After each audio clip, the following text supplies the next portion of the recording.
Good morning. For today's video, we are going to make 9 ways egg techniques. And cover with the cold water. The water should be above an inch or higher than the eggs. Cover the pot with a lid.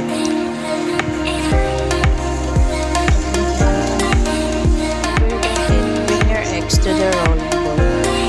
Set your timer in 3 to 4 minutes for slow, 5 minutes for medium, and 6 to 7 minutes.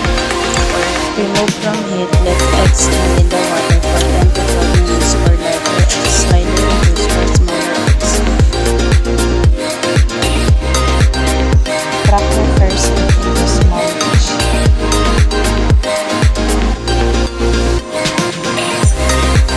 Pour 1 tablespoon of vinegar into hot water. Use the spatula or wooden spoon to stir the water and let it move in one direction. Evacuate the egg full in the center of the water.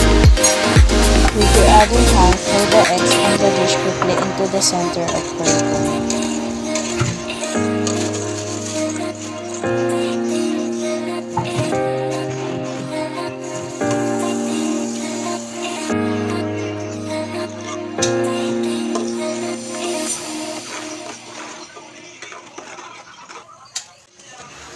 Using your spatula or cuddle, get the poach and dry it into wet paper towel or tissue.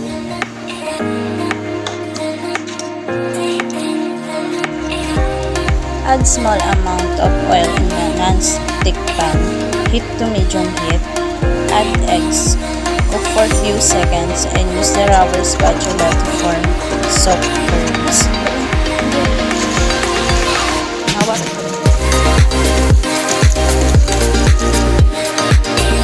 Season the beaten eggs well with salt and pepper. Let the oil in a non-stick frying pan over a medium heat.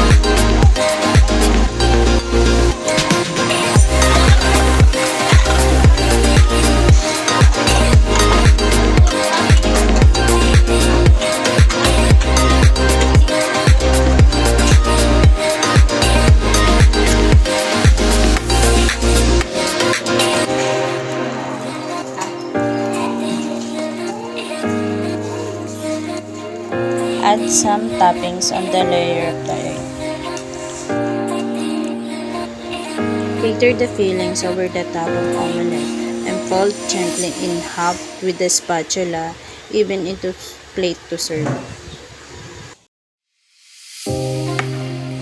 Heat your pan into medium heat and add oil. Crack eggs one at a time in the skillet. Reduce the heat to low. Cooks for 4 minutes until the white is set but the yolk is still warm.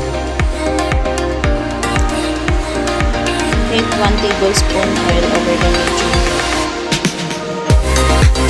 Crack 1 or 2 eggs into the pan and sprinkle with a pinch of salt and pepper. Cook for 2 to 3 minutes until the whites are clear but the yolk is still brown.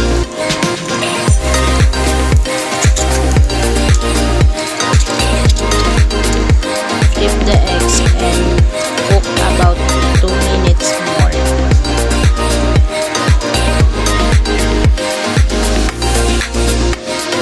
Crack 1 or 2 eggs in the mixing bowl. Add little amount of oil.